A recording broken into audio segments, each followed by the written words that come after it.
أعوذ بالله من الشيطان الرجيم. قالوا يا أيها العزيز إن له أبا شيخا كبيرا فخذ أحدنا مكانه إنا نراك من المحسنين.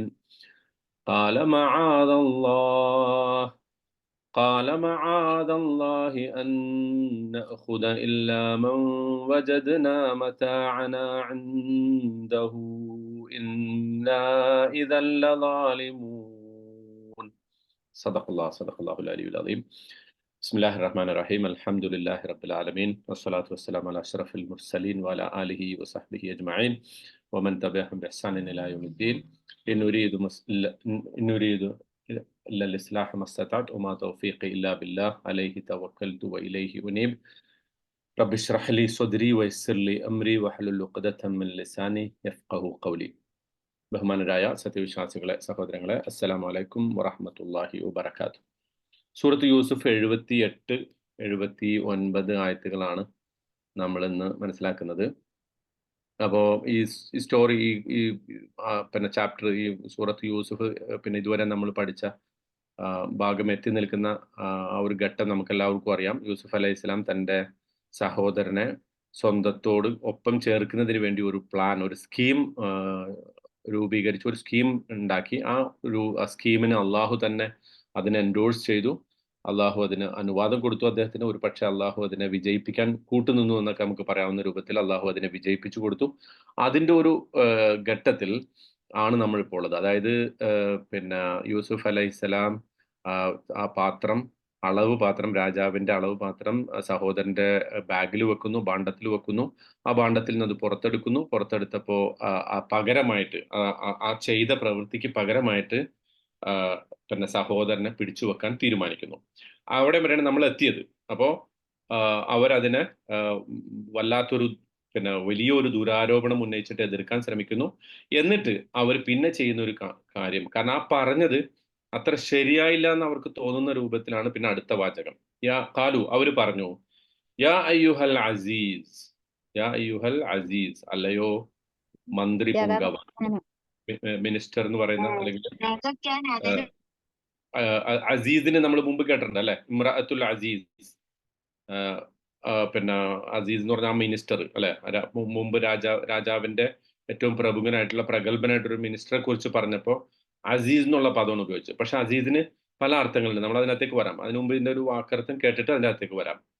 അവർ പറഞ്ഞു, യാ യുഹൽ അസീസ്, അല്ലയോ പ്രധാന മന്ത്രി അല്ലെങ്കിൽ മന്ത്രി പുങ്കവ എന്നൊക്കെ നമ്മൾ വിളിക്കുന്ന മിനിസ്റ്റർ. ഇന്ന ലഹു, തീർച്ചയായും അവന് ഉണ്ട്, അബൻ, ഒരു പിതാവുണ്ട്, ഷെയ്ഖൻ, വളരെ പ്രായമുള്ള ഒരു പിതാവ്. ഷെയ്ഖ് എന്ന് പറഞ്ഞാൽ അവിടെ ഉദ്ദേശിക്കുന്നത് പ്രായം കൂടിയ ഒരാൾക്കാണ്, വയസ്സനായ, വൃദ്ധനായ, പ്രായാധിക്യമുള്ള ഒരു പിതാവ്. കബീറൻ എന്ന് പറഞ്ഞാല് ഒരുപാട്, 2-3 അർത്ഥത്തില് കബീറൻ ആകാം. അത് പിന്നെ കബീർ എന്ന് പറയുമ്പോൾ പിന്നെ പിന്നെ ആ പ്രായത്തിന്റെ ആധിക്യത്തെ കുറിച്ച് പറയുന്നതാകാം, അല്ലെങ്കിൽ ഒരു വന്ധ്യനായ, ഒരു ഡിഗ്നിഫൈഡ് ആയിട്ടുള്ള പിന്നെ എന്നുള്ള അർത്ഥത്തിലും ആവാം.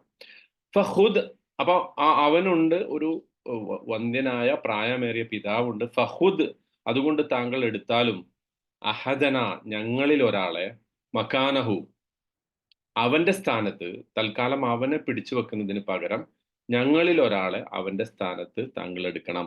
ഇന്നാ നറാക മിനൽ മുഹ്സിനീൻ, തീർച്ചയായും ഞങ്ങൾ താങ്കളെ മുഹ്സിനുകളുടെ, സുഹൃതവാന്മാരുടെ കൂട്ടത്തിൽ കാണുന്നു. ഖാല, അപ്പൊ അദ്ദേഹം മറുപടി കൊടുത്തു, മആദല്ലാ, അള്ളാഹുവിൽ അഭയം, ഞാൻ അള്ളാഹുവിലേക്ക് അഭയം പ്രാപിക്കുന്നു. നഅഖുദ, ഞങ്ങൾ എടുക്കുകയോ, നാം എടുക്കുകയോ, ഇല്ലാമൻ വജദ്ന മതാഅന ഇൻദഹു, ആരുടെ പാത്രത്തിലാണോ അല്ലെങ്കിൽ ആരുടെ ഭാണ്ഡത്തിലാണോ നമ്മുടെ പിന്നെ വസ്തു, നമുക്ക് നഷ്ടപ്പെട്ട വസ്തു കണ്ടെത്തിയത്, അവനല്ലാത്ത മറ്റൊരാളെ നമ്മൾ എടുക്കുകയോ, ഇന്നാ ഇദൻ ലസാലിമൂൻ, അങ്ങനെ വന്നാൽ തീർച്ചയായും ഞങ്ങൾ അതിക്രമകാരികളിൽ ഉൾപ്പെട്ടു പോകും. ഇതാണ് പറയുന്നത്. ഓക്കെ, ഇവിടെ ആദ്യത്തെ ഇവരുടെ ഉപയോഗിക്കുന്ന വാക്ക് യാ അയ്യുഹൽ അസീസ് എന്ന വാക്കാണ് ഉപയോഗിക്കുന്നത്. അസീസ് എന്ന് പറഞ്ഞാൽ നമ്മളിവിടെ ട്രാൻസ്ലേറ്റ് ചെയ്ത് മിനിസ്റ്റർ എന്നുള്ള അർത്ഥത്തിലാണ്. പക്ഷെ അത് ഇസ്സത്ത് എന്നുള്ളൊരു പദം. അതിൽ നിന്നാണ് അത് വരുന്നത്. ശരിക്ക് അറബി ഭാഷയിലെ അസ്സസ എന്നൊക്കെ പറയുന്നതിന്റെ ശരിക്കുള്ള മീനിങ് എന്താന്ന് വെച്ചാല് ഒരു ഒരു ഒരു ഒരു മണ്ണ്, ഒരു ഭൂമി, ഒരു ഭൂപ്രകൃതിയിൽ ഭൂപ്രദേശത്ത് അതിൽ നിന്ന് മണ്ണ് ഒലിച്ചു പോകാതെ ഒരു സ്ഥലത്ത് തന്നെ സ്റ്റിക്കായി നിൽക്കുന്ന മണ്ണിനാണ് വാസ്തവത്തില് ഇസ്സത്ത് അല്ലെങ്കിൽ അസ്സസ എന്നൊക്കെ പറയുന്ന വാക്കുകൾ ഉപയോഗിക്കാം. അതായത് മനസ്സിലാവുന്നുണ്ടോ? ഒരു ഒരു ഒരു ഒരു ഇപ്പൊ ചില ചില സ്ഥലത്ത് നമ്മള് ഭൂമി വല്ലാതെ കുഴിച്ചിട്ട് അണ്ടർഗ്രൗണ്ട് പാർക്കിംഗ് ഒക്കെ ഉണ്ടാക്കുമല്ലോ. അപ്പൊ ആ അണ്ടർഗ്രൗണ്ട് ബേസ്മെന്റ് ഉണ്ടാക്കുന്ന സ്ഥലത്തെ മണ്ണ് ശരിക്കും അങ്ങനെ ഉറച്ച മണ്ണാണെങ്കിലേ ഈ ബേസ്മെന്റ് ഉണ്ടാക്കാൻ പറ്റുള്ളൂ.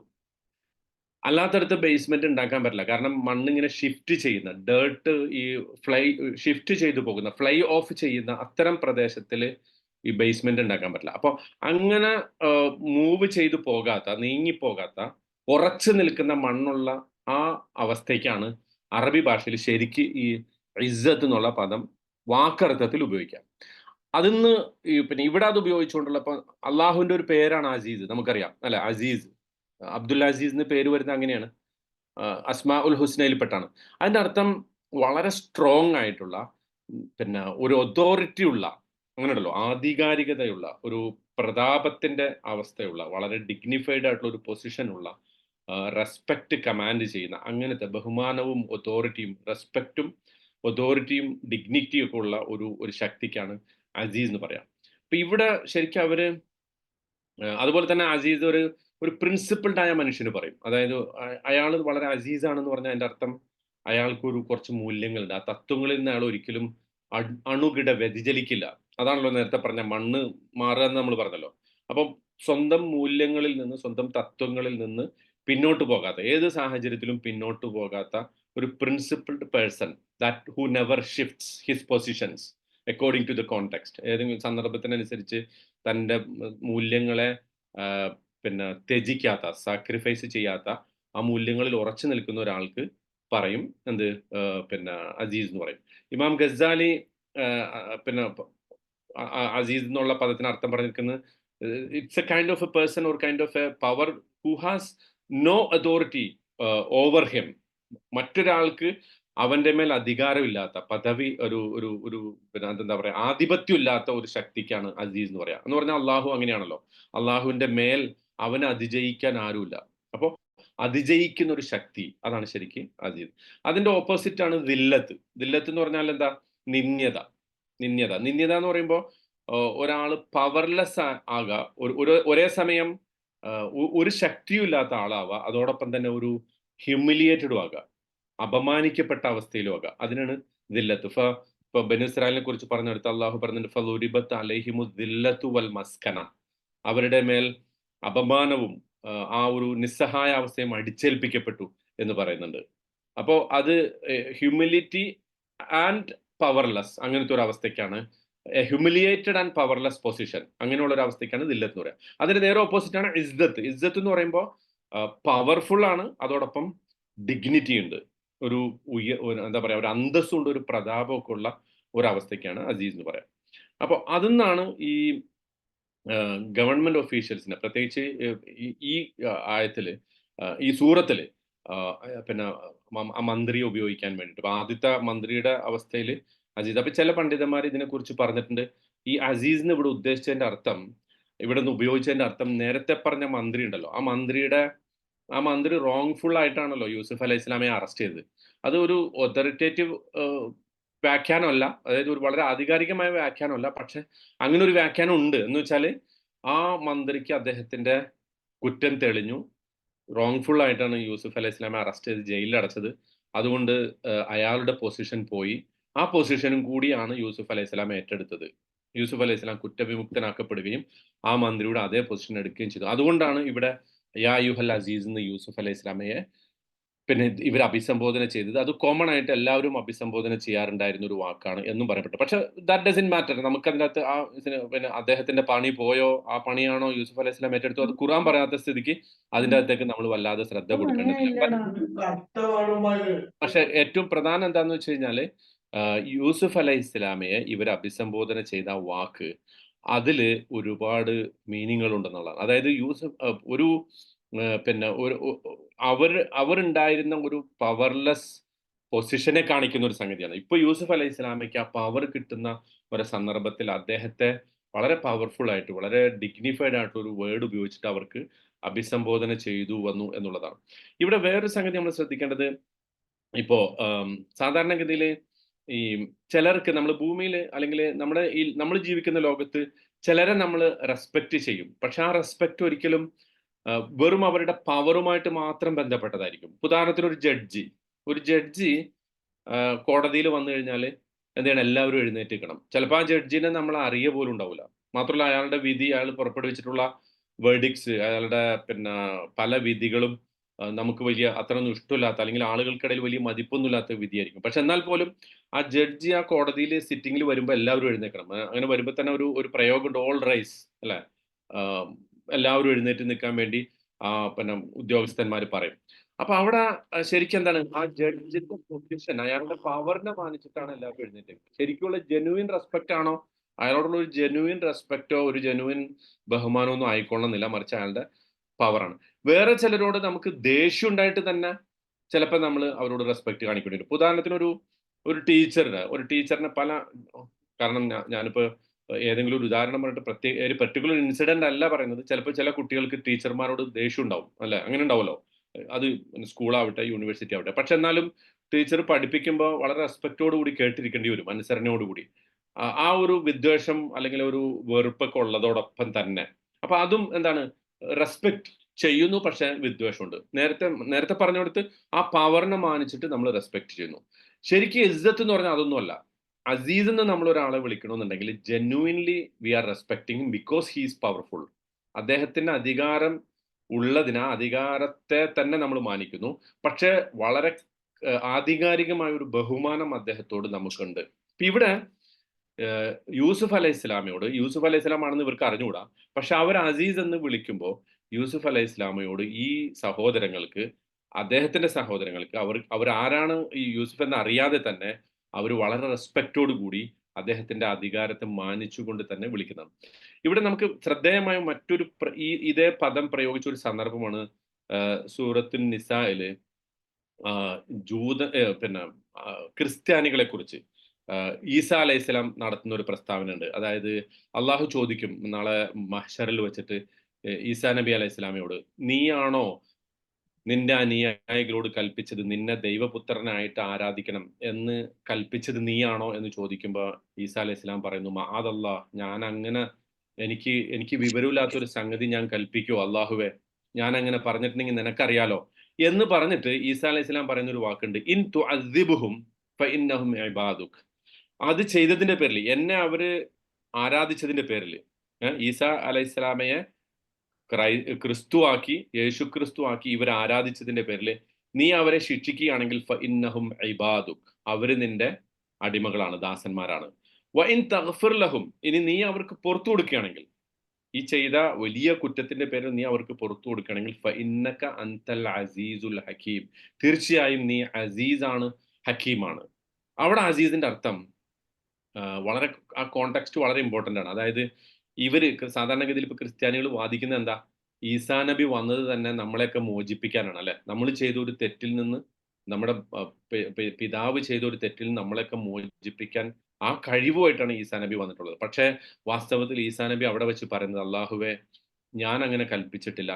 ഇനി നിന്റെ കാരുണ്യം കൊണ്ട് നീ അവർക്ക് പുറത്തു കൊടുക്കുകയാണെങ്കിൽ, നിന്റെ ഇസ്സത്ത് കൊണ്ട് നീ അവരെ ശിക്ഷിക്കുകയാണെങ്കിൽ അതൊക്കെ നിന്റെ ചോയ്സ് ആണ്. അസീസ് എന്ന് പറഞ്ഞാൽ നീയാണ് അവരുടെ പക്കൽ പൂർണ്ണമായ അതോറിറ്റി ഉള്ളത്. I don't have any say in this matter.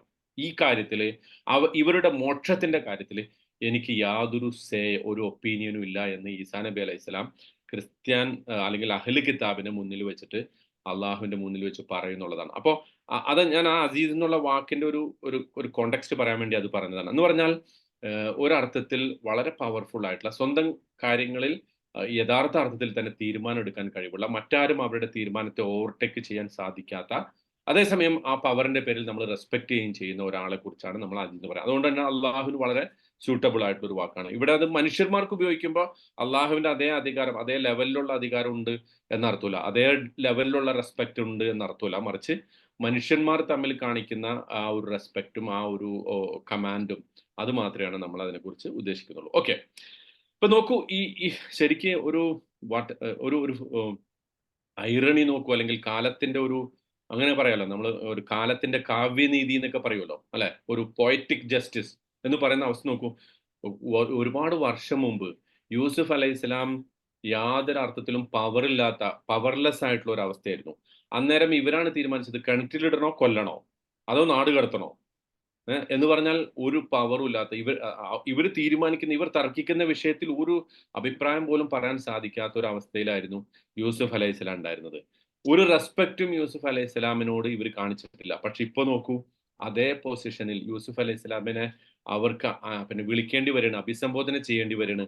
Azeez, എല്ലാ അർത്ഥത്തിലും അതോറിറ്റിയുള്ള, എല്ലാ അർത്ഥത്തിലും റെസ്പെക്റ്റ് കമാൻഡ് ചെയ്യുന്ന അങ്ങനെയുള്ള ഒരാളായിട്ട് അവർക്ക് യൂസുഫ് അലൈഹി ഇസ്ലാമിയെ വിളിക്കേണ്ടി വരും. അപ്പൊ ഒരു അള്ളാഹുവിന്റെ ഒരു എന്താ പറയാ, കാലത്തെ അല്ലെങ്കിൽ ഒരു സംഭവഗതികളെ അള്ളാഹു മാറ്റിമറിക്കുന്ന ഒരു അവസ്ഥ ആലോചിച്ച് നോക്കൂ.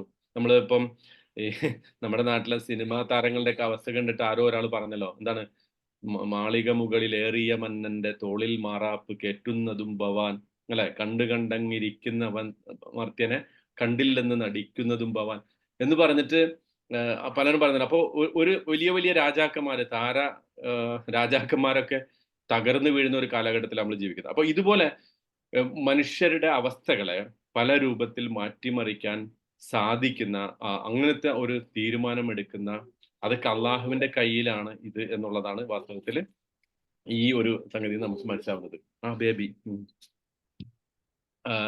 ഇതെന്റെ പേരക്കുട്ടി.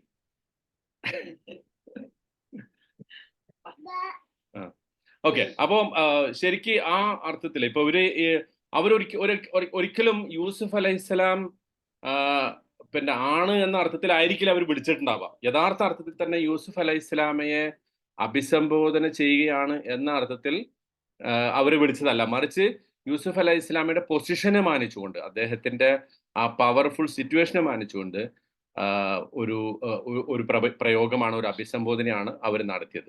അപ്പോൾ ടേബിള് അള്ളാഹു മറിച്ചിട്ടു എന്നാണ് പറഞ്ഞു വന്നതിന്റെ ചുരുക്കം. വാസ്തവത്തിൽ ഇത് കേട്ടപ്പോ യൂസുഫ് അലൈഹി സ്വലാമയ്ക്ക് എന്താ തോന്നിയിട്ടുണ്ടാകുക?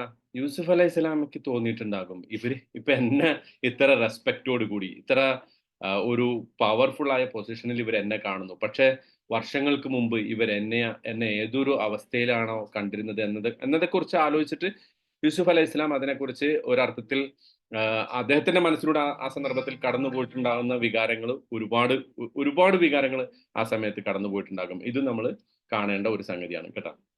ഓക്കെ. ഇനി അവർ പറയുന്നത് എന്താ? യാ യുഹൽ അസീസ് എന്ന് വിളിച്ചിട്ട് അവർ പറയുന്നത് എന്താ? ഇന്ന ലഹു അബൻ ഷെയ്ഖൻ കബീറൻ. ഇന്ന ലഹു, തീർച്ചയായും അവനുണ്ട്. ആ പ്രയോഗം ശരിക്കും ശ്രദ്ധിക്കണം കേട്ടോ. ഇന്ന ലഹു അബൻ ഷെയ്ഖൻ കബീറൻ. ഈ ബിന്യാമീനെ കുറിച്ച് അവർ പറയണ്, അവനുണ്ട് അബൻ, ഒരു പിതാവുണ്ട്, ഷെയ്ഖൻ, വളരെ പ്രായമേറിയ ഒരു പിതാവുണ്ട്, കബീറൻ, ധാരാളമായിട്ട് പ്രായമുള്ള. കബീറൻ എന്ന് പറഞ്ഞാൽ രണ്ടർത്ഥത്തിലാകാം, അതിനകത്തേക്ക് ഞാൻ വരാം. അതിനു മുമ്പ് ശരിക്ക് അവർ ആ പ്രയോഗിച്ചത് നോക്ക്. വേണമെങ്കിൽ അവർക്ക് ഇങ്ങനെ പറഞ്ഞാൽ മതി, എന്ത്, ഇന്ന അബാഹു ഷെയ്ഖുൻ കബീർ, അല്ലെ? സാധാരണ ഇതിൽ ഡയറക്റ്റ് ആയിട്ട് പറഞ്ഞാൽ മതി, ഇവന്റെ പിതാവ്, ഇന്ന അബാഹു ഷെയ്ഖുൻ കബീർ, ഇവന്റെ പിതാവ് വളരെ പ്രായമുള്ള ഒരാളാണ് എന്ന് പറഞ്ഞാൽ മതി. പക്ഷെ അത് പറയാതെ ഇന്ന ലഹു അബൻ ഷെയ്ഖൻ കബീറൻ എന്നാ പറയുന്നത്. അപ്പൊ കബീറിനെ കുറിച്ച് നമ്മൾ മനസ്സിലാക്കണം, ഒന്നുകിൽ അതൊരു മുബാലകയാണ്, അത് എന്ന് പറഞ്ഞാല് ഈ ഷെയ്ഖ് എന്നുള്ള പ്രായമുള്ള എന്ന പദത്തിന്റെ ഒരു വിശേഷണമായിട്ട്, സിഫത്തായിട്ട് പറഞ്ഞതാകാം. എന്ന് പറഞ്ഞാൽ ഒരുപാട് പ്രായമുള്ള ഒരാളാണ് എന്ന അർത്ഥത്തിൽ. രണ്ടാമത്തെ കബീറിന് കരീം എന്ന് പറഞ്ഞ മറ്റൊരർത്ഥമുണ്ട്. അതായത് വളരെ ഡിഗ്നിഫൈഡ് ആയിട്ടുള്ള, വന്ധ്യനായ, ബഹുമാനിക്കപ്പെടുന്ന, ആദരിക്കപ്പെടുന്ന ഒരു പിതാവുണ്ട്. We think highly of him. ആ പിതാവിന്റെ അവസ്ഥയെ ഞങ്ങൾ വളരെ ബഹുമാനിക്കുന്നു. അങ്ങനത്തെ ഒരു വളരെ ബഹുമാന്യനായ, ആദരണീയനായ, പ്രായമുള്ള ഒരു പിതാവുണ്ട് അദ്ദേഹത്തിന് എന്ന അർത്ഥത്തിൽ പറയുന്നതാകാം. അപ്പോ ഇവിടെ ശരിക്കും നോക്കൂ, അവർക്ക് മനസ്സിലായി, ഞങ്ങളിപ്പോ യൂസുഫ് അലൈഹി സ്വലാമയുടെ പക്കൽ നിന്ന് ബിന്യാമീനെ രക്ഷിച്ചെടുക്കണമെങ്കിൽ അദ്ദേഹത്തിന് അപ്പീലിംഗ് ആവുന്ന ഒരു വാദം കൊണ്ടുവരണം. അതായത് യൂസുഫ് അലൈഹി സ്വലാമയെ കുറിച്ച് അവർക്ക് മനസ്സിലായി, അദ്ദേഹത്തിനോട് നമുക്ക് പറയാൻ പറ്റിയ ഒരു വാദം കൊണ്ടുവരണം. അതല്ലാത്ത ഒരു മാർഗമില്ല. കാരണം ഇവരെന്നെ പറഞ്ഞു കഴിഞ്ഞു, എന്താണ് ശിക്ഷ, മാ ജസാഉഹു, ഒരാൾ ഇങ്ങനെ ചെയ്തിട്ടുണ്ടെങ്കിൽ രാജാവിന്റെ പാനപാത്രം, അളവ് പാത്രം ആരെങ്കിലും മോഷ്ടിച്ചിട്ടുണ്ടെങ്കിൽ എന്താ അതിന്റെ ശിക്ഷ എന്ന് ചോദിച്ചപ്പോൾ ഇവർ തന്നെ പറഞ്ഞു കഴിഞ്ഞു, ആരുടെ ഭാണ്ഡത്തിലാണോ അത് കണ്ടെത്തിയത് അയാളാണ് ശിക്ഷ, അയാളാണ് നിങ്ങൾ പിടിച്ചു വെക്കുക, അയാൾ നിങ്ങളുടെ സെർവ് ചെയ്യും, നിങ്ങളുടെ സ്ലേവ് ആയിരിക്കും എന്ന് പറഞ്ഞു കഴിഞ്ഞ സ്ഥിതിക്ക് ഇനി വേറൊന്നും പറയാനില്ല. ഒരേ ഒരു സംഗതി മാത്രമേ യൂസുഫ് അലൈഹി സ്വലാമയ്ക്ക് അപ്പീലാവൂ എന്ന് അവർ മനസ്സിലായി. അദ്ദേഹത്തിന് മനസ്സിലാകുന്ന ഒരേ ഒരു സംഗതി, ഒരു വന്ധ്യനായ വളരെ പ്രായമുള്ള ഒരു പിതാവുണ്ട് എന്ന് പറയലാണ്. പക്ഷേ ഒരർത്ഥത്തിൽ അവർ പറയുന്നത് എന്താ, as for him he deserves it, അല്ലെ? അവരത് പറഞ്ഞു കഴിഞ്ഞു. ഇവന്റെ കളവ് ഇവന്റെ ഒരു സ്വഭാവമാണ്.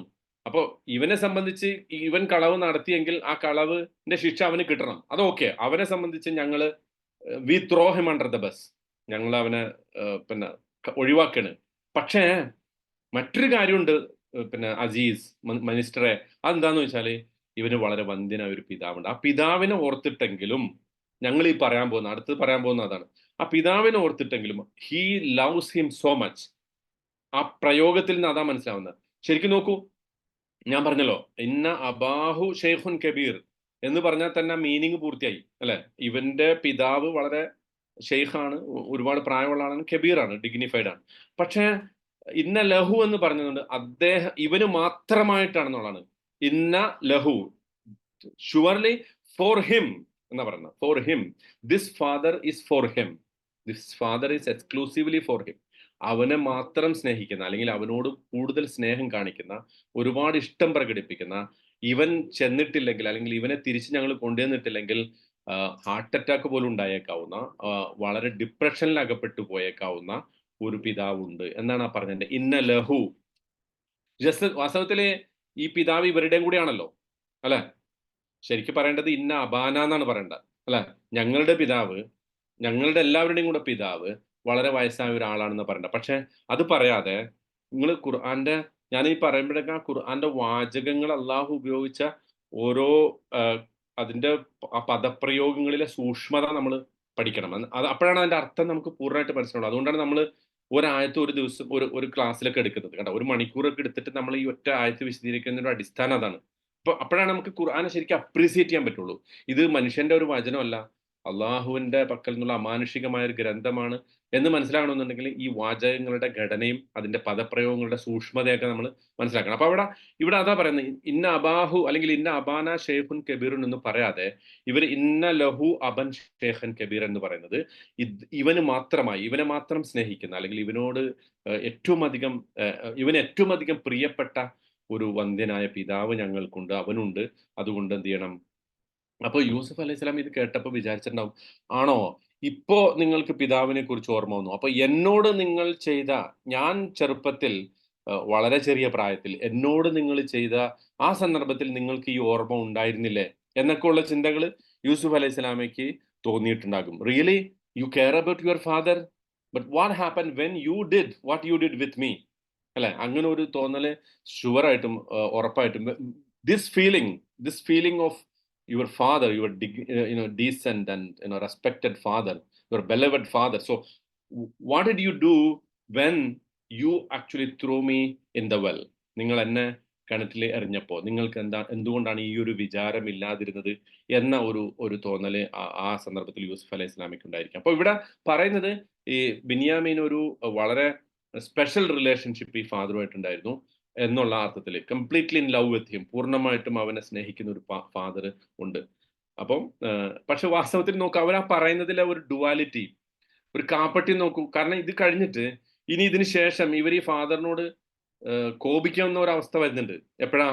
യൂസുഫിനെ കുറിച്ച് പറയുമ്പോ പിന്നീട് തല്ലാഹി തദ്കുറു യൂസുഫ്, താങ്കൾ ഇപ്പോഴും യൂസുഫിനെ കുറിച്ച് ആലോചിച്ചിരിക്കുകയാണോ എന്നും പറഞ്ഞിട്ട് അദ്ദേഹത്തിനോട് കയർക്കുന്ന ഒരവസ്ഥ വരുന്നുണ്ട്. അപ്പോ ഇവരിപ്പോ ഈ പറയുന്ന സംഗതി പിതാവിന്റെ സ്നേഹത്തെ എടുത്തു കാണിക്കാനോ അല്ലെങ്കിൽ ആ ഒരു ഞങ്ങൾക്ക് പിതാവിനോട് ഒരു ബഹുമാനം ഉണ്ടോ എന്നൊന്നും കാണിക്കാനല്ല, മറിച്ച് അവർക്ക് മനസ്സിലായി ഇങ്ങനെ ഒരു കാര്യം പറഞ്ഞാൽ യൂസുഫ് അലൈഹി ഇസ്ലാം അവിടെ വീഴും, ഈ മിനിസ്റ്റർ അത്തരത്തിലുള്ള ഒരാളാണ് എന്ന് മനസ്സിലായത് കൊണ്ടാണ് അവരത് പറയുന്നത്. നോക്കൂ, അതിനുശേഷം അവർ പറയുന്ന വാക്കെന്താ? ഫഹുദ് അഹദന മക്കാനഹു. അതുകൊണ്ട് എന്ത് ചെയ്യണം? ഞങ്ങളിൽ ഒരാളെ അവന്റെ സ്ഥാനത്ത് അല്ലെങ്കിൽ അവന് പകരമായിട്ട്, മക്കാനഹു എന്ന് പറഞ്ഞാല് അവന്റെ സ്ഥാനത്ത് ഞങ്ങളിൽ ഒരാളെ പിടിച്ചു വെക്കണം. അപ്പോൾ ആ പ്രയോഗത്തിൽ നിന്ന് നമുക്ക് മനസ്സിലാകുന്നത് ഏഹ്, ഈ ബിന്യാമീന് പകരം ഞങ്ങളെ അടിമയാക്കിക്കോളാനല്ല പറയുന്നത്. മറിച്ച് ഒരു കൊളാറ്ററൽ, ഒരു പണയം അങ്ങനെ ഉണ്ടല്ലോ, ഒരു ഗ്യാരണ്ടി ആയിട്ട് തൽക്കാലം ഞങ്ങൾ എന്ത് ചെയ്യട്ടെ? ഇവനെ കൊണ്ടുപോയിട്ട് പിതാവിന്റെ അടുത്ത് കാണിക്കട്ടെ. പക്ഷെ വാസ്തവത്തിൽ ഇവന് ചെയ്ത കുറ്റത്തിനുള്ള ശിക്ഷ ഇവന് കിട്ടണം. പക്ഷെ ഞങ്ങൾ ഒരു പ്രോമിസ് കൊടുത്തിട്ടുണ്ട്. അതെന്താണ്? പിതാവിന്റെ ഇവനെയും കൊണ്ട് തിരിച്ചു ചെല്ലാന്നുള്ള ഒരു പ്രോമിസ് ഉണ്ട്. ആ ഒരു പ്രോമിസും അതുപോലെ തന്നെ ഇവനോടുള്ള പിതാവിന്റെ സ്നേഹമൊക്കെ കണ്ടിട്ട് തൽക്കാലം ഞങ്ങളിൽ ഒരാളെ ഒരു കൊളാട്രൽ ഡാമേജ് എന്ന് പറയുമല്ലോ, ഈ ഒരു പണയത്തിന്റെ സ്ഥാനത്ത് ഒരു ഗ്യാരണ്ടർ എന്നുള്ള നിലക്ക്, ഒരു വക്കീൽ എന്നുള്ള നിലക്ക് ഞങ്ങളിൽ ഒരാളെ എടുക്കണം. എന്നിട്ട് ഞങ്ങൾ എന്ത് ചെയ്യാം? മറ്റൊരു solution we can come up with another solution. Maybe it's that we go back to our father and then come back. അല്ലെങ്കിൽ മറ്റെന്തെങ്കിലും ഒരു സൊല്യൂഷൻ, ഒരു കോമ്പൻസേഷൻ തരാം. ഇങ്ങനെയൊക്കെ ആ ഒരു അർത്ഥത്തിലായിരിക്കണം അവരത് പറഞ്ഞിട്ടുണ്ടാകുക. അതുകൊണ്ട് ഇപ്പൊ ഞങ്ങളോട് കുറച്ച് കാരുണ്യം കാണിക്കണം എന്ന അർത്ഥത്തിലാണ് അവരത് പറയുന്നത്.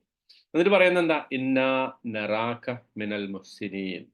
ഇന്നാ നറാക മിനൽ മുഹ്സിനീൻ. തീർച്ചയായും ഞങ്ങൾ താങ്കളെ കാണുന്നു. മുഹ്സിനീൻ. മുഹ്സിനീൻ എന്ന് പറഞ്ഞാൽ എന്താ? മുഹ്സിനീൻ എന്ന് പറഞ്ഞാല് സുഹൃതവാൻ അല്ലെ? ഇഹ്സാൻ ചെയ്യുന്ന ഒരാളായിട്ട് ഞങ്ങൾ കാണുന്നു.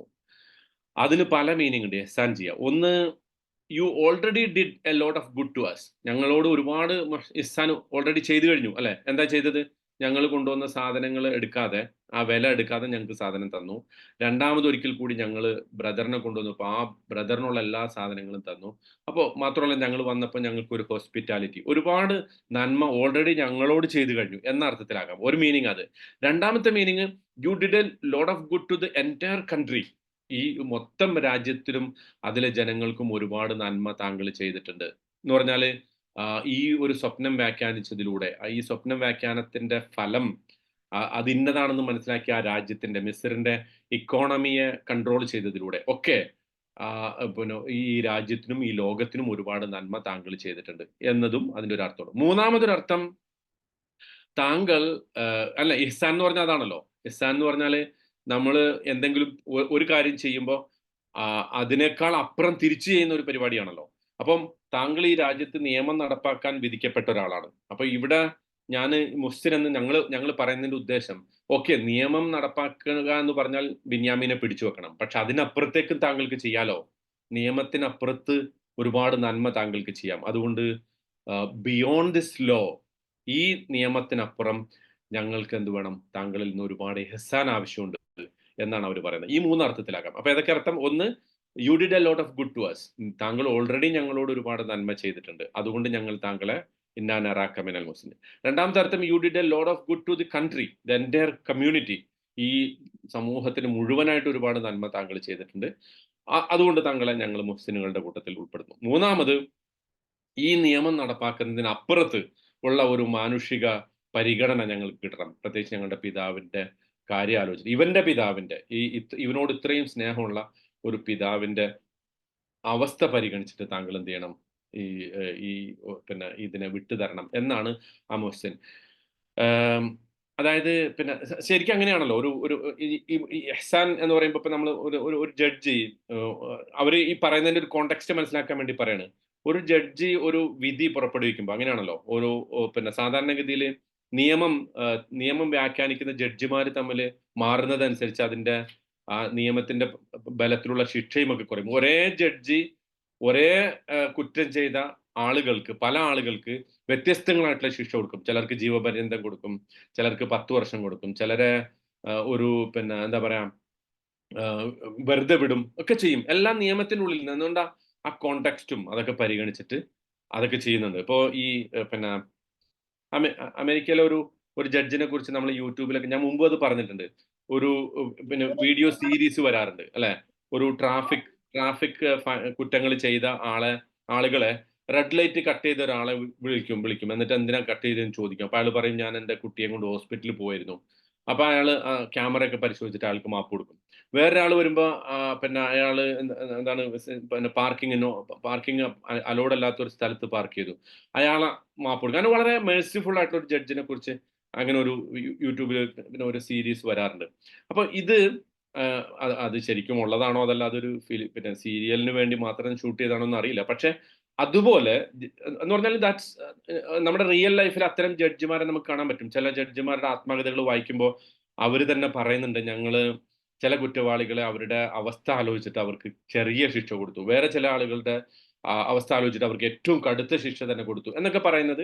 അപ്പൊ ഇവിടെ ഇവർ യൂസുഫ് അലൈഹി സ്വലാമയോട് ഇന്നാ നറാക മിനൽ മുഹ്സിനീൻ എന്ന് പറയുന്നതിന്റെ ഏറ്റവും പ്രധാനപ്പെട്ട ഉദ്ദേശം, യൂസുഫ് അലൈഹി സ്വലാമയ്ക്ക് വേണമെങ്കിൽ ഈ നിയമത്തെ, നമ്മളിപ്പോ നേരത്തെ പറഞ്ഞ നിയമം എന്ത്, ഒരാളുടെ ബാഗിൽ നിന്ന് അത് കിട്ടിയെങ്കിൽ അയാളെ പിടിച്ചു വെക്കാനുള്ള നിയമമുണ്ട്, ശരിയാണ്. പക്ഷെ ആ നിയമത്തിന് അപ്പുറത്തേക്ക് താങ്കൾക്ക് എന്ത് ചെയ്യാൻ പറ്റും? മേഴ്സി കാണിക്കാൻ പറ്റും, കരുണ കാണിക്കാൻ പറ്റും, ദയാവായ്പ്, അനുകമ്പ, ഇതൊക്കെ താങ്കൾക്ക് കാണിക്കാൻ പറ്റും എന്ന് പറഞ്ഞിട്ട് ആ ഒരു വശത്തെ അവര് അഡ്രസ് ചെയ്യണം. അപ്പൊ വളരെ തന്ത്രപരമായിട്ടാണ് അവര് ഈ വാചകങ്ങളൊക്കെ പ്രയോഗിക്കുന്നത്. ഒന്ന്, അസീസ് എന്ന് യൂസുഫ് അലൈഹി ഇസ്ലാമയെ വിളിച്ചു. രണ്ട്, ഇവന്റെ പിന്നെ ഫാദറിനെ കുറിച്ച് പറഞ്ഞു. വളരെ പ്രായമുള്ള ഒരു ഫാദർ. അത് ഇവന് വളരെ സ്പെഷ്യൽ റിലേഷൻഷിപ്പ് ഉള്ള ഒരു ഫാദർ ആണെന്ന് പറഞ്ഞു. 3, ഞങ്ങളിൽ ഒരാളെ പകരം തൽക്കാലത്തേക്ക് എടുത്തിട്ട് ഈ വിഷയത്തിൽ ഒന്ന് ഇവനെ വിട്ടുതരണം എന്ന് പറഞ്ഞു. 4 പറഞ്ഞു, താങ്കൾ ഒരു മുഹ്സിനാണല്ലോ. നേരത്തെ പറഞ്ഞ 3 അർത്ഥത്തിലും ഒരു മുഹ്സിനാണല്ലോ താങ്കൾ എന്ന് പറഞ്ഞു. അപ്പം ഒരു ഒരു പിന്നെ ശരിക്കും വാസ്തവത്തില് ആലോചിച്ച് നോക്കി, ഇന്നാ നറാക മിനൽ മുഹ്സിനീൻ ഇതേ വാചകം മുമ്പ് പറഞ്ഞിട്ടുണ്ട് വേറൊരു കൂട്ടര്. ആരാ പറഞ്ഞ? യൂസുഫ് അലൈഹി ഇസ്ലാമിയോട് തന്നെ പറഞ്ഞിട്ടുണ്ട്. ആരാ ജയിൽവാസികൾ. ജയിൽവാസികൾ. മാഷാ അല്ലാ, അഹ്സൻതി എന്ന് പറഞ്ഞാല് ഇന്നാ നറാക മിനൽ മുഹ്സിനീൻ അതേ വാചകമാണ് പറഞ്ഞത്. ഞങ്ങളുടെ സ്വപ്നം ഒന്ന് വ്യാഖ്യാനിച്ചു തരണം, അല്ലെ? ജയിലില് വദഖല മഅഹു സിജ്ന ഫതയാൻ, 2 പേര് വന്നിട്ട് സ്വപ്നം വന്നിട്ട് ആ സ്വപ്നം നബ്ബിനാ ബിതഅ്വീലിഹി, ആ സ്വപ്നത്തിന്റെ വ്യാഖ്യാനം ഒന്ന് പറഞ്ഞു തരൂ. ഇന്നാ നറാക മിനൽ മുഹ്സിനീൻ. ഖുർആനില് പ്രത്യേകിച്ച് ഈ സൂറത്തില് നമ്മൾ പല സന്ദർഭങ്ങളിലായിട്ട് ഇങ്ങനെ എക്കോസ് കാണാൻ പറ്റും. അതായത് ഒരു വാചകം അതേ രൂപത്തിൽ ആവർത്തിക്കുക, അതിന്റെ പ്രതിധ്വനി. അത് ശരിക്കും ശരിക്കും ആ ഒരു പ്രതിധ്വനി എന്ന് പറയുന്നത് വളരെ അർത്ഥവത്തായ ഒരു പ്രതിധ്വനിയാണ്. അന്ന് ജയിലിൽ കിടക്കുമ്പോൾ യൂസുഫ് അലൈഹി സ്വലാം ഏത് പൊസിഷനിലാണുള്ളത്? നിസ്സഹായതയുടെ, അല്ലെ? ഒരാൾക്ക് തന്റെ ജീവിതത്തിൽ ഏറ്റവും ലോവസ്റ്റ് ആയിട്ട് തോന്നുന്ന ഒരു പൊസിഷനാണ് ജയിലിൽ അടക്കപ്പെടുക. അത് ചെയ്യാത്തൊരു കുറ്റം ആരോപിച്ചിട്ട് ഒരു ക്രൈമിന്റെ പേരിൽ ജയിലിൽ അടക്കപ്പെടുക എന്ന് പറഞ്ഞാൽ he was in the lowest position at that time. അന്നേരം ആ ജയിൽവാസികൾ അദ്ദേഹത്തോട് പറയുന്നത് എന്താണ്? ഇന്നാ നറാക മിനൽ മുഹ്സിനീൻ. ഇപ്പോ ആ രാജ്യത്ത് ഒരാൾക്ക് എത്തിപ്പെടാൻ പറ്റുന്ന ഏറ്റവും ഹയസ്റ്റ് പൊസിഷനിലാണ് ആരുള്ളത്? യൂസുഫ് അലൈഹി സ്വലാം ഉള്ളത്. അപ്പോഴും ആളുകൾ അദ്ദേഹത്തോട് പറയുന്നത് എന്താ? ഇന്നാ നറാക മിനൽ മുഹ്സിനീൻ. അതെന്തെന്നാ നമ്മളോട് പറഞ്ഞു തരുന്നത്? അതായത് നമ്മുടെ സിറ്റുവേഷൻ എന്തായാലും, നമ്മുടെ സാഹചര്യങ്ങൾ എന്തായാലും, ആളുകളെ നമുക്ക് ഫീൽ ചെയ്യുന്നത് നമ്മുടെ ക്യാരക്ടറിൽ നിന്നാണ്. നമ്മുടെ ക്യാരക്ടർ, മുഹ്സിൻ എന്ന് പറയുന്ന നമ്മുടെ ക്യാരക്ടർ, ഇഹ്സാൻ എന്ന് പറയുന്ന നമ്മുടെ ക്വാളിറ്റി, അതൊരിക്കലും അത്തരത്തിലുള്ള നമ്മുടെ നല്ല സ്വഭാവങ്ങൾ, നല്ല ക്വാളിറ്റി, നല്ല ക്യാരക്ടർ ഏത് സന്ദർഭത്തിലും ആളുകൾക്ക് അനുഭവിക്കാനും ആളുകൾക്ക് ഫീൽ ചെയ്യാനും പറ്റുന്ന ഒരു പൊസിഷനിലായിരിക്കണം. പ്രത്യേകിച്ച് യൂസുഫ് അലൈഹി സ്വലാം അങ്ങനെയായിരുന്നു. അതായത് ജയിലിൽ വേണമെങ്കിൽ അദ്ദേഹത്തിന് ഏറ്റവും നിരാശയുടെ ഒരു സ്വഭാവം പുറത്തെടുക്കാം. ഇവിടെ പവറും കൊണ്ടുള്ള ഒരു അരഗൻസിന്റെ ഒരു അവസ്ഥ പുറത്തെടുക്കാം, ഒരു അഹങ്കാരത്തിന്റെ ഒരു അവസ്ഥ പുറത്തെടുക്കാം. പക്ഷെ രണ്ടവസ്ഥയിലും ആളുകൾ യൂസുഫ് അലൈഹി സ്വലാമയെ കാണുന്നത് എങ്ങനെയാണ്? തന്റെ ഏറ്റവും ഇഹ്സാനുള്ള ഒരു പൊസിഷനിലാണ്. So his character is not product of his circumstances എന്നതാണ് ഏറ്റവും പ്രധാനം. ഹിസ് ക്യാരക്ടർ, ശ്രദ്ധിച്ചു കേൾക്കണം, ഇതാണ് his character is not the product of his circumstances. അദ്ദേഹത്തിന്റെ സാഹചര്യങ്ങളുടെ ഉൽപ്പന്നമല്ല അദ്ദേഹത്തിന്റെ സ്വഭാവം. ഒരു മുസ്ലിമിനെ സംബന്ധിച്ചിടത്തോളം നമ്മുടെ ഏത് സാഹചര്യം, ചിലർക്ക് പെട്ടെന്ന് ദേഷ്യം വരും. എങ്ങനെയാണെങ്കിൽ അവരുടെ സാഹചര്യത്തിൽ മോശമാണെങ്കിൽ പെട്ടെന്ന് ദേഷ്യം വരും. അവർ കൂളാവണമെന്നുണ്ടെങ്കിൽ അവരുടെ സാഹചര്യം മാറണം. അങ്ങനെയുള്ള ഒരു ഇമോഷണൽ ആയിട്ടുള്ള അവസ്ഥയെക്കുറിച്ച് മാത്രമല്ല, ഒരു കൺസിസ്റ്റന്റ് ക്യാരക്ടർ ഒരു വിശ്വാസിയെ സംബന്ധിച്ചിടത്തോളം വളരെ പ്രധാനമാണ്. ഏത് അവസ്ഥയിലും, ലോവസ്റ്റ് സർക്കംസ്റ്റാൻസിലും, വളരെ ഹാർഡ് സർക്കംസ്റ്റാൻസിലും, അതുപോലെ വളരെ ഈസി ആയിട്ടുള്ള, വളരെ കംഫർട്ടബിൾ ആയിട്ടുള്ള സർക്കംസ്റ്റാൻസിലും നമ്മുടെ ക്യാരക്ടർ സെയിം ആയിരിക്കണം എന്നുള്ളതാണ്. എന്ന് മാത്രമല്ല, ഇതേ പ്രയോഗം ആ സന്ദർഭത്തിലും നമ്മൾ പറഞ്ഞിരുന്നു. അള്ളാഹു യൂസുഫ് അലൈഹി സ്വലാമെ വിശേഷിപ്പിച്ചതും അങ്ങനെയാണ്. വകദാലിക നജ്സിൽ മുഹ്സിനീൻ എന്ന് നമ്മൾ പറഞ്ഞിരുന്നു, അല്ലെ? വകദാലിക നജ്സിൽ മുഹ്സിനീൻ, ഇപ്രകാരമാണ് നാം മുഹ്സിനുകൾക്ക് പ്രതിഫലം നൽകുക എന്ന് യൂസുഫ് അലൈഹി സ്വലാമയുടെ ആ സ്വഭാവത്തെ കുറിച്ച് പറഞ്ഞപ്പോൾ അള്ളാഹ് പറഞ്ഞിരുന്നു. അതിന്റെ ഒരു ഇക്കോയാണ് വാസ്തവത്തിൽ നേരത്തെ ജയിൽവാസികൾ പറഞ്ഞത്, ഇപ്പോ യൂസുഫ് അലൈഹി ഇസ്ലാമയുടെ ബ്രദേഴ്സ് അദ്ദേഹത്തിൽ നിന്ന് അവരുടെ സഹോദരനെ രക്ഷിച്ചെടുക്കാൻ വേണ്ടിയിട്ടുള്ള ആ വാചകത്തിലും അവർ പറഞ്ഞു. അപ്പോൾ ഏഹ്, ഏതവസരത്തിലും മറ്റുള്ളവർക്ക് സഹായം ചെയ്യുന്ന ഏതെങ്കിലും ഒരു പിന്നെ വളരെ പ്രധാനപ്പെട്ട അല്ലെങ്കിൽ വളരെ മോശപ്പെട്ട അവസ്ഥയിലാണെങ്കിലും, വളരെ പൊസിഷനുള്ള, പവറുള്ള, അധികാരമുള്ള അവസ്ഥയിലാണെങ്കിലും ആളുകൾക്ക് ഉപകാരം ചെയ്യുന്ന, സഹായം ചെയ്യുന്ന ഒരു ക്യാരക്ടർ ആയിരുന്നു യൂസുഫ് അലൈഹി ഇസ്ലാമയുടെ എന്ന് ഇതിൽ നിന്ന് തെളിയുന്നുണ്ട്. ഓക്കെ. ഇനി അടുത്തത് അവർക്കറിയാം എന്തുകൊണ്ടാണ് അവര് ഈ അല്ലെങ്കിൽ പിതാവിന്റെ ഈ വാചകം പറഞ്ഞിട്ട്, അല്ലെങ്കിൽ പിതാവിനെ ഓർമ്മിപ്പിച്ചിട്ട് യൂസുഫ് അലൈഹി ഇസ്ലാമയുടെ കാരുണ്യത്തിന് വേണ്ടി അവർ കേണത് എന്ന് ആലോചിച്ചാൽ നമുക്ക് മനസ്സിലാക്കാൻ സാധിക്കും. തിരിച്ചവര് ചെല്ലുമ്പോ അവരുടെ ഫാദർ, അവരുടെ പിതാവ്, ഒരർത്ഥത്തിൽ അവർ പിതാവിനെ പേടിക്കുന്നുണ്ടോ? പേടിക്കുന്നുണ്ടോ പിതാവിനെ? അതായത് പിതാവ് ഇവരെന്തെങ്കിലും ചെയ്തു കളയുമെന്ന് പേടിക്കുന്നുണ്ടോ? ഇല്ല. കാരണം എന്താ? ഈ ബിന്യാമീനെ അവര് കൊണ്ടുവന്നത് തന്നെ ഒരർത്ഥത്തിൽ അവര് ഞങ്ങള് കൊണ്ടുപോവുകയാണെന്നുള്ള അർത്ഥത്തിലാണ് കൊണ്ടുവന്നത്. അപ്പൊ പിതാവ് അവരെ ഒന്നും ചെയ്യൂല. ശാരീരികമായിട്ട് അവരെ ഉപദ്രവിക്കില്ല. അദ്ദേഹത്തിന് അവരോട് ദേഷ്യപ്പെടാൻ കഴിയില്ല. ഇമോഷണലി അവരെ ഉപദ്രവിക്കാൻ കഴിയില്ല. പക്ഷെ സ്റ്റിൽ അവരെ സംബന്ധിച്ചിടത്തോളം അവര് ചെയ്ത കുറ്റത്തിന്റെ, പ്രത്യേകിച്ച് യൂസഫിനോട് അവര് ചെയ്ത കുറ്റവും, ഇപ്പോ ബിന്യാമീനോട് അവരീ പറഞ്ഞ, അല്ലെങ്കിൽ അവര് കാണിക്കുന്ന ഈ ഒരു അനീതിയൊക്കെ തിരിച്ചു ചെല്ലുമ്പോൾ പിതാവിന്റെ മുമ്പിൽ ഒരു പ്രധാനപ്പെട്ട സംഗതിയാണ്, അല്ലെങ്കിൽ ഒരു ഒരു തങ്ങളെ സംബന്ധിച്ചിടത്തോളം ഒരു പിതാവിന് കൊടുക്കുന്ന ഒരു നിരാശയുടെ അവസ്ഥയാണെന്ന് അവർ തിരിച്ചറിഞ്ഞത് കൊണ്ടാണ് അവര് ആ സന്ദർഭത്തിൽ യൂസുഫ് അലൈഹി ഇസ്ലാമയോട് ഇങ്ങനെയൊക്കെ എഴുതുന്നത്. പിന്നെ വേറൊരു സംഗതി ഉള്ളത്, ഈ ഇവിടെ നമ്മള് ഇന്നലഹു അബൻ ഷേഖൻ കബീർ എന്ന് പറഞ്ഞല്ലോ. യാക്കൂബ് നബിക്ക് ബിന്യാമീനോട് ഒരു പ്രത്യേക സ്നേഹമുണ്ട്. അതുപോലെ നേരത്തെ യൂസുഫ് അലൈഹി ഇസ്ലാമയെ കുറിച്ച് പറഞ്ഞിടത്തും പിന്നെ ഈ സഹോദരങ്ങൾ പറയുന്ന ഒരു വാക്കുണ്ട് അല്ലെ, കൊല്ലാൻ വേണ്ടി യൂസുഫ് അലൈഹി സ്വലാമെ തീരുമാനിക്കുമ്പോൾ അവർ പറയുന്ന ഒരു വാക്കുണ്ട്, യൂസുഫു അഹൂഹു അഹബ്ബു ഇലാ അബീന മിന്ന, ഞങ്ങളെക്കാളും യൂസുഫും അവന്റെ സഹോദരനുമാണ് ഞങ്ങളുടെ പിതാവിന് പ്രിയപ്പെട്ടത്. അപ്പോൾ നമ്മൾ അന്നേരമൊക്കെ ഉന്നയിച്ച ഒരു ചോദ്യമുണ്ട്, അങ്ങനെ ഒരു പ്രവാചകന് കാണിക്കാൻ പറ്റുമോ? സ്നേഹത്തിൽ ഒരു വ്യതിരിക്തത കാണിക്കാൻ പറ്റുമോ? പക്ഷെ വാസ്തവത്തിൽ നമ്മൾ ആലോചിച്ച് നോക്കിക്കഴിഞ്ഞാൽ ബൈബിളിൽ അതിന് പറയുന്നത് യൂസുഫും ബിന്യാമീനും ഒരു ഒറ്റ മദറിൽ നിന്നായതുകൊണ്ട് ആ മദറിനോടുള്ള സ്നേഹമാണ് ആ മക്കളോടുള്ള സ്നേഹമായിട്ട് വന്നത് എന്നാണ്. എന്ന് പറഞ്ഞാല് ബേസിക്കലി അവർ യാക്കൂബിനെ കുറ്റപ്പെടുത്തുന്നത്, ജേക്കബിനെ അവർ കുറ്റപ്പെടുത്തുന്നത് ബൈബിളിൽ. പക്ഷെ ഖുർആൻ പറയുന്നത് ആ അർത്ഥത്തിലല്ല, മറിച്ച് ഇപ്പൊ നമ്മൾ തന്നെ നോക്കൂ, പിതാക്കന്മാര് മക്കളെ സ്നേഹിക്കുക പലതരത്തിലാണ്.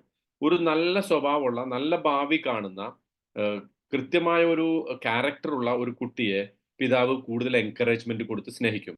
കാരണം he sees him a great future in him. He sees a great future in him. അവനൊരു നല്ല ഭാവിയെ കാണുന്നു. അപ്പൊ അതുകൊണ്ട് അവൻ ഒരുപാട് എൻകറേജ് ചെയ്യും. അതേസമയം കുറച്ചൊക്കെ മോശം പ്രവർത്തിക്കുന്ന, വഴിതെറ്റി പോകുന്ന കുട്ടികളെ ആ അർത്ഥത്തിലല്ല കാണുക. അവരെ സ്നേഹിക്കുന്നത് കുറച്ചൊക്കെ ഗുണദോഷിച്ചിട്ടും അവരോട് കാര്യങ്ങൾ പറഞ്ഞിട്ടും ഇടക്കിടക്ക് അവരെ ശാസിച്ചിട്ടും ശകാരിച്ചിട്ടും ഒക്കെ ആയിരിക്കും. അതിന്റെ അർത്ഥം സ്നേഹത്തിൽ വ്യത്യാസം ഉണ്ടെന്നല്ല, മറിച്ച് അവരെ നന്നാക്കാൻ വേണ്ടി, അവരെ ഡിസിപ്ലിൻ ചെയ്യാൻ വേണ്ടിയിട്ടുള്ള പിതാവിന്റെ ശ്രമങ്ങളാണ്. ഈ ശ്രമത്തെ അവരെന്ത് ചെയ്തു? അവരിലേക്ക് നോക്കിയിട്ട് അതിനെ തിരുത്തേണ്ടതിന് പകരം അവരതിനെ ഒരു അസൂയയായിട്ട് കണ്ടു. അല്ലെങ്കിൽ പിതാവിന്റെ ഒരു ഞങ്ങളോടുള്ള ഒരു വിവേചനമായിട്ട് അവർ കണ്ടു. അപ്പൊ വാസ്തവത്തിൽ തെറ്റ് ചെയ്തത് ആരാണ്? യാക്കൂബ് അലൈഹി സ്വലാം അല്ല, മറിച്ച് അവര് തന്നെ തെറ്റ് ചെയ്യാണ്. അതാണ് വാസ്തവത്തിൽ അവിടെ സംഭവിച്ചത്. അതൊരു ക്ലാരിഫിക്കേഷൻ എന്നുള്ള അർത്ഥത്തിൽ പറഞ്ഞു. മാത്രമല്ല ബൈബിളിന്റെ ആ വ്യാഖ്യാനത്തിൽ നിന്ന് വളരെ എന്താണ് വ്യതിരിക്തമായിട്ടാണ് ഖുർആൻ അതിനെ കാണുന്നത് എന്നതുകൂടി നമ്മൾ ഇതിൽ മനസ്സിലാക്കണം. ഓക്കെ. ഇനി അവരുടെ ആ ചോദ്യത്തിന്, അല്ലെങ്കിൽ അവരുടെ ആ മറ്റേ അപേക്ഷയ്ക്ക് മറുപടിയായിട്ട് യൂസുഫ് അലൈഹി സ്വലാം പറയുന്നത് കാല മആദല്ലാ, I cling on to Allah for refuge, അല്ലെ? മആദല്ലാ. ഇതേ വാചകം യൂസുഫ് അലൈഹി സ്വലാം മറ്റൊരു സന്ദർഭത്തിൽ പറഞ്ഞിട്ടുണ്ട്. എപ്പോഴാ പറഞ്ഞത്? കാല മആദല്ലാ. ആ ഇമ്രഅത്തുൽ അസീസിന്റെ ആ ഒരു ഘട്ടത്തിൽ അവര് വശീകരിക്കാൻ ശ്രമിച്ചപ്പോ അതേ വാചകം പറഞ്ഞു, മആദല്ലാ, ഐ ക്ലിങ് ഓൺ. മആദ് എന്ന് പറഞ്ഞാൽ നമ്മൾ പറഞ്ഞ ഇങ്ങനെ ഒരു സംഗതിയായിട്ട് ഒരു ബലത്തിന് വേണ്ടി ഒരു കയറിനെ മുറുകെ പിടിക്കുന്ന ഒരവസ്ഥയ്ക്കാണ്, അതിനാണ് അത് പറയാ. അപ്പോ I cling on to Allah for refuge, ഞാൻ അഭയത്തിന് വേണ്ടി അള്ളാഹുവിനെ മുറുകെ പിടിക്കുന്നു. അപ്പോ ശരിക്കും ജീവിതത്തിൽ ഉടനീളം അള്ളാഹുവിനെ മുറുകെ പിടിച്ച ആളായിരുന്നു ആര്? യൂസുഫ് അലൈഹിസ്സലാം. അവിടെ ഒരു ഒരു ഒരു ഒരു ദുർവൃത്തിക്ക് വേണ്ടി ഒരു സ്ത്രീ ക്ഷണിച്ചപ്പോ അദ്ദേഹം പറഞ്ഞു മഅദല്ലാ. ഇവിടെ നല്ല പവർഫുള്ളായ ഒരു പൊസിഷനിൽ ആ നിയമത്തെ തെറ്റായി നടപ്പാക്കാൻ വേണ്ടി ഇവരാവശ്യപ്പെട്ടപ്പോ അപ്പോഴും അള്ളാഹുവിൽ അഭയം എന്ന് അദ്ദേഹം പറയുന്നു. അതിന്റെ മീനിങ് എന്താ? അതിന്റെ മീനിങ് എന്താന്ന് വെച്ചാല്, when I am weak I want Allah's help. But when I am strong I still want Allah's help. ഞാൻ വളരെ ദുർബലനായ ഒരു അവസ്ഥയിൽ, സാധാരണഗതിയിൽ നമ്മൾ അങ്ങനെയാണല്ലോ അല്ലെ? നമ്മൾക്ക് ദുർബലമാകുമ്പോൾ മാത്രമേ നമുക്ക് അള്ളാനെ മതി. അസുഖമുള്ളപ്പോൾ അള്ളാനെ വിളിക്കും, പണമില്ലെങ്കിൽ അള്ളാനെ വിളിക്കും, നമ്മൾ നിസ്സഹായാവസ്ഥയിൽ അള്ളാനെ വിളിക്കും. പക്ഷെ ഇതൊക്കെ മറികടന്ന് നല്ല ആരോഗ്യമുള്ള അവസരത്തില്, നല്ല പണമുള്ള അവസരത്തിൽ, ഞാൻ നമ്മളെന്ന് ഉദ്ദേശിച്ച് നമ്മൾ ഈ ഇരിക്കുന്ന ആളുകളെ കുറിച്ചല്ല, മറിച്ച് മൊത്തത്തിൽ ഒരു മനുഷ്യന്റെ ഒരു സ്വഭാവത്തെ കുറിച്ച് അള്ളാഹ് അങ്ങനെ പറഞ്ഞിട്ടുണ്ട് അല്ലെ? അപ്പോ ഈ ഒരു അവസ്ഥ മാറി. ഒരു സത്യവിശ്വാസിയുടെ അവസ്ഥ എന്ന് പറയുന്നത്, നമ്മൾ ദുർബലമാകുന്ന അവസരത്തിലും, നമ്മള് സ്ട്രോങ് ആയിട്ടുള്ള അവസരത്തിലും, 2 ഘട്ടത്തിലും അപ്പോഴൊക്കെ അള്ളാഹുവിന്റെ സഹായം ആവശ്യമുണ്ട്. ഇപ്പൊ ഈ ശരിക്കും വാസ്തവത്തില് വളരെ പവർഫുൾ ആയിട്ടുള്ള ഒരു വാചകമാണ് യൂസുഫ് അലൈഹിസ്സലാം പറഞ്ഞത്. കാരണം എന്താ?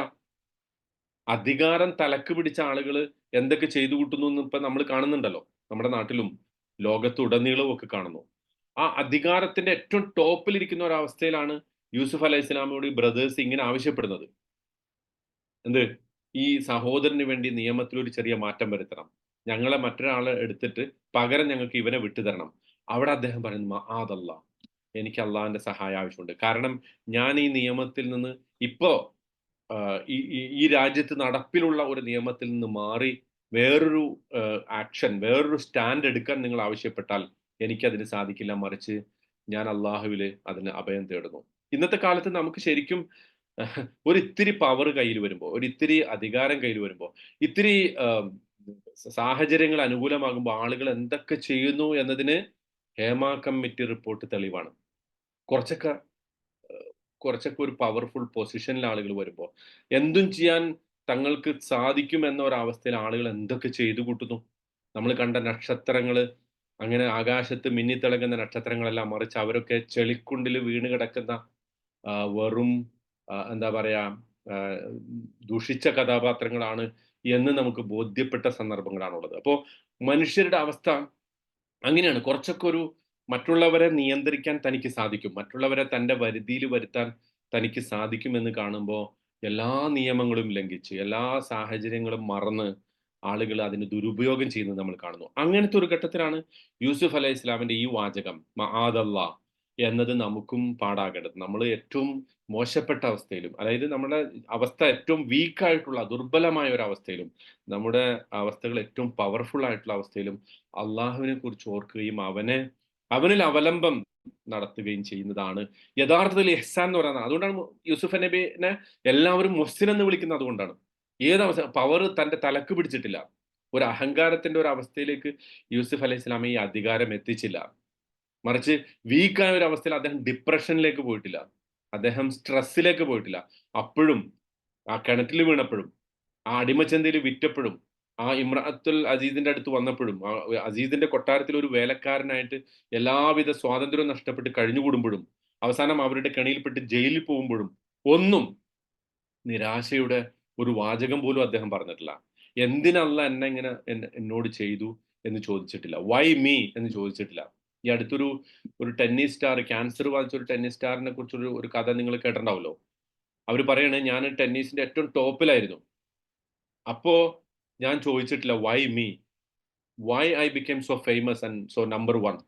പക്ഷെ എനിക്ക് ക്യാൻസർ വന്നപ്പോ ഇപ്പൊ ഞാൻ ചോദിക്കുന്നു വൈ മീ, എന്തുകൊണ്ട് എന്നെ ഇതിന് തിരഞ്ഞെടുത്തു ക്യാൻസറിന്. പക്ഷെ ഞാൻ ആലോചിച്ചില്ല, ഞാൻ ആ നമ്പർ 1-ലായിരിക്കുമ്പോൾ ഞാൻ ആലോചിച്ചില്ല, ഞാൻ ഇത്രയും അധികം ആളുകളൊക്കെ തോൽപ്പിച്ചിട്ട് ഞാൻ എങ്ങനെ ഒന്നാമത്തെ പൊസിഷനിൽ എത്തിയെന്ന് ചോദിച്ചിട്ടില്ല. അപ്പൊ ഇവിടെ ഒരു മുസ്ലിമിനെ സംബന്ധിച്ചിടത്തോളം നമ്മുടെ അവസ്ഥ ഏതും ആയിക്കോട്ടെ, എത്രയും ദുർബലമായ അവസ്ഥയായിക്കോട്ടെ, എത്രയും നിസ്സഹായമായ അവസ്ഥ ആയിക്കോട്ടെ, അവിടെ നമുക്ക് അവലംബം അള്ളാഹുവാണ്. അതല്ല നമ്മൾ ടോപ്പ് ഓഫ് ദ വേൾഡ് ആയിക്കോട്ടെ, കോടീശ്വരനോ അതിന്റെ അപ്പുറത്ത് അധികാരമുള്ളവനോ വലിയ പവർ ഉള്ളവനും അതോറിറ്റി ഉള്ളവനും ഡിഗ്നിറ്റി ഉള്ളവനൊക്കെ ആയിക്കോട്ടെ, പക്ഷെ അപ്പോഴും നമുക്ക് സഹായവും അവലംബവും ആരാണ്? അള്ളാഹുവാണ്. എന്നിട്ട് ചോദിക്കുകയാണ് മആദല്ലാ അൻ നഅഖുദ, നമ്മൾ എടുക്കുകയോ, ഇല്ലാമൻ വജദ്ന മതാഅന ഇൻദഹു, നമ്മുടെ നമ്മൾ ആരുടെ അടുത്താണോ കണ്ടത് അവന് പകരം വേറൊരാളെ നമ്മൾ എടുക്കുകയോ, ഇതാണ് ചോദിക്കുന്നത്. അപ്പോ പിന്നെ നമ്മളുടെ ശരിക്കും ആ വാചകത്തിന്റെ ഘടന ശ്രദ്ധിച്ചോ. അവിടെ ഒരു പിന്നെ ബിന്യാമീനെ ഒരു കളവ് നടത്തിയവൻ എന്ന അർത്ഥത്തിലല്ല വിശേഷിപ്പിക്കുന്നത്. ആ വാചകത്തിന്റെ സൂക്ഷ്മത നമുക്ക്, അല്ലെങ്കിൽ ആ പ്രയോഗത്തിന്റെ സൂക്ഷ്മത അവിടെയാണ് വെളിവാകുന്നത്. കാല മആദല്ലാ അൻ നഅഖുദ ഇല്ലാ അസ്സാരിഖ് എന്നാണ് പറഞ്ഞിരുന്നെങ്കിൽ, ഒരു കള്ളന് പകരം ഞങ്ങൾ വേറൊരാളെ എടുക്കുകയോ എന്നാണ് പറഞ്ഞിരുന്നെങ്കിൽ, അവിടെ ഇൻഡയറക്റ്റ് ആയിട്ട് ബിന്യാമിനെ ആക്ഷേപിക്കുന്ന ഒരു അവസ്ഥ വരും. പക്ഷേ യൂസുഫ് അലൈഹി സ്വലാം സത്യം പറഞ്ഞു എന്ന് മാത്രമല്ല, തന്റെ സഹോദരന്റെ അല്ലെങ്കിൽ എന്താണ് വാസ്തവത്തിൽ നടന്നത് അതാണ് പറഞ്ഞത്.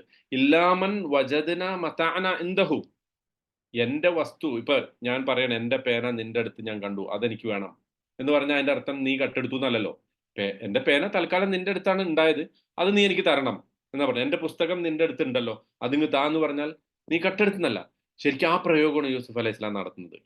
നാം പകരമായിട്ട് എടുക്കുകയോ, ഇല്ലാമൻ വജദന മതാഅന ഇൻദഹു, നമ്മുടെ വസ്തു, നമ്മുടെ ഈ പിന്നെ കോപ്പ, ഈ പിന്നെ പാനപാത്രം, അത് ആരുടെ അടുത്താണോ കണ്ടത് അയാളെ അല്ലാതെ മറ്റൊരാളെ നമുക്ക് എടുക്കാൻ പറ്റില്ല. അപ്പൊ അത് സ്വന്തം സഹോദരന്റെ ഒരു അഭിമാനം കൂടി സംരക്ഷിച്ചുകൊണ്ടുള്ള ഒരു പ്രയോഗമാണ് നടത്തുന്നത്. ഒന്നത്. രണ്ടാമത്തെ ഒരു ഇതിൽ നിന്ന് മനസ്സിലാക്കേണ്ടത്, അദ്ദേഹം പ്രയോഗിക്കുന്നത് നഅഖുദ, ഒരു പ്ലൂറൽ സെൻസിലാണ് അല്ലെ, നാം എടുക്കുകയോ അല്ലെ, നാം എടുക്കുക. അപ്പൊ അതിന് 2-3 മീനിങ് ഉണ്ട്. ഒന്ന്, ഒരു റോയൽറ്റി സംസാരിക്കുമ്പോൾ, അതായത് രാജകൊട്ടാരത്തിലുള്ള ആളുകൾ, രാജാക്കന്മാരെ അങ്ങനെയാണല്ലോ സംസാരിക്കുക, നാം അല്ലെ, നാം എന്ന അർത്ഥത്തിലാണ്. 2, ഈ കൂടിയിരിക്കുന്ന ആളുകളുടെ ഒക്കെ ആഭിമുഖ്യത്തിലാണ് ഞാൻ പറയുന്നത്. ആ രാജകൊട്ടാരത്തിൽ കൂടിയിരിക്കുന്ന ആളുകളുടെ എല്ലാവരുടെയും കൂടെ ഒരു വാചകമായിട്ടാണ് ഞാൻ ഈ പറയുന്നത് എന്ന് രണ്ടാമത്തെ അർത്ഥം. മൂന്നാമത്തെ ഒരു അർത്ഥം, ഇത് ഞങ്ങൾ എല്ലാവരും ഒരു ടീമായിട്ട് പിന്നെ ഈ നിയമത്തെ അനുസരിക്കാൻ ബാധ്യസ്ഥരാണ്. എനിക്ക് മാത്രമായിട്ട് ഇതിൻ്റെ അകത്തൊരു തീരുമാനമില്ല. ഈ വിഷയത്തിൽ ഞങ്ങളുടെ തീരുമാനം, ഈ രാജ്യത്തിലെ ഈ ജനങ്ങളുടെയൊക്കെ തീരുമാനം, ആരുടെ പക്കലാണോ നമ്മുടെ വസ്തു കണ്ടെടുത്തത്, ആ വസ്തു കണ്ടെടുക്കപ്പെട്ട ആൾ, അയാളാണ് അതിന്റെ ശിക്ഷ എന്നുള്ളത് നമ്മുടെ എല്ലാവരുടെയും തീരുമാനമാണ്. ഓക്കെ എന്നതാണ് വേറൊരർത്ഥം. പക്ഷെ അതിനൊരു ആധികാരികതയില്ല. പക്ഷെ എന്താ വെച്ചാൽ, ഞാനും ബിന്യാമീനും, ഞാനും എൻ്റെ സഹോദരനും തീരുമാനിച്ച്, അതായത് ഒരു വ്യംഗ്യമായിട്ട് യൂസുഫ് അലൈഹി സ്വലാം പറയാണ്, ഞങ്ങളുടെ ഒരു തീരുമാനം, ആരുടെ പക്കലാണോ ഈ സാധനം കണ്ടെടുത്തത് അത് ഞങ്ങൾ തമ്മിലുള്ള ഒരു അഡ്ജസ്റ്റ്മെന്റ് ആണ് എന്ന അർത്ഥത്തിലാണ് പറയുന്നത്. പക്ഷെ അതിനൊരു അതോറിറ്റി ഇല്ല. എനിവേ, മത്താഅന എന്ന പദം പ്രയോഗിച്ചു, അതിനെക്കുറിച്ചും കുറച്ച് ഇതുണ്ട്. അതായത് മത്താ എന്ന് പറഞ്ഞാൽ ഡയറക്റ്റ് അർത്ഥം ചരക്ക്, അതായത് ഒരു സാധനം എന്ന അർത്ഥത്തിൽ. പക്ഷെ വേറൊരു അർത്ഥത്തിൽ മത്താന് എൻജോയ്മെന്റ് എന്ന അർത്ഥമുണ്ട്, ആസ്വാദനം. ഇന്നമൽ ഹയാത്ത് അല്ല, ഇന്നമൽ ഹയാത്തു ദുനിയ ഇല്ലാ മത്താ ഉൽ ഗുറൂർ എന്ന് പറയുന്നുണ്ട്. ഈ ഐഹിക ജീവിതം വെറും വഞ്ചനാത്മകമായ ഒരു എൻജോയ്മെന്റ് ആണ് എന്ന് പറയാറുണ്ട്. അപ്പൊ ഇവിടെ യൂസുഫ് അലൈഹി സ്വലാം തന്റെ ബ്രദറിന്റെ കമ്പനിയെ എൻജോയ് ചെയ്യുന്നു. അപ്പൊ ആ കമ്പനിയെ എനിക്ക് എൻജോയ്മെന്റിന് കിട്ടണം, അങ്ങനെയുള്ള ഒരാളെ ഞാൻ നിങ്ങൾക്ക് വിട്ടുതരോ എന്നാണ്. അതിന് പകരം മറ്റൊരാളെ, അല്ല, ഒരു എൻജോയ്മെന്റ് എനിക്ക് കിട്ടുന്ന ഈ ആൾക്ക് പകരം മറ്റൊരാളെ ഞാൻ അതിന് പകരം എടുക്കുകയോ, അത് സാധ്യമല്ല എന്ന അർത്ഥത്തിൽ ഒരു വാചകത്തിന്റെ, അല്ലെങ്കിൽ ആ പദപ്രയോഗത്തിന്റെ ഒരു പിന്നെ വെറൈറ്റി, അതിന്റെ ഒരു വൈവിധ്യം കാണിക്കാൻ വേണ്ടിയാണ് അത് പറയുന്നത്. ഓക്കെ. അപ്പം യൂസുഫ് അലൈഹി ഇസ്ലാമയും ബിന്യാമിനും കൂടി ചേർന്ന് നടത്തിയ ഒരു പ്ലാൻ. അവിടെ വേറൊരു സംഗതി ശ്രദ്ധിക്കേണ്ടത്, ബിന്യാമിന് വേണമെങ്കിൽ യോജിച്ചിട്ടുള്ളൊരു പ്ലാൻ അല്ലായിരുന്നുവെങ്കിൽ അവിടെ വെച്ച് പറയാം അല്ലെ, ഞാൻ അങ്ങനെ ചെയ്തിട്ടില്ല എന്ന് പറഞ്ഞ ആ പ്ലാനൊക്കെ പൊളിയും. പക്ഷെ അവർ കൂടി ചേർന്ന് ആലോചിച്ച് നടപ്പാക്കിയ ഒരു സംഗതിയാണ്. പിന്നെ ഈ മത്താന എന്ന് പറഞ്ഞതിന്റെ മറ്റൊരർത്ഥം, ഇത് നമ്മുടെ പ്രോപ്പർട്ടിയാണ്, അതായത് എന്റെ ഒരു പേഴ്സണൽ പ്രോപ്പർട്ടി അല്ല, രാജാവിന്റെ സ്വത്താണ് എന്ന അർത്ഥത്തിലും അത് പ്രയോഗിച്ചതാവും. ഓക്കെ. അപ്പൊ അങ്ങനെ ഒരു പ്രിഫറൻഷ്യൽ ട്രീറ്റ്മെന്റ് ആർക്കും കൊടുക്കാൻ സാധ്യമല്ല എന്ന അർത്ഥത്തിൽ പറഞ്ഞിട്ട് യൂസുഫ് അലൈഹി സ്വലാം ആ പ്ലാൻ നടപ്പാക്കുകയാണ്.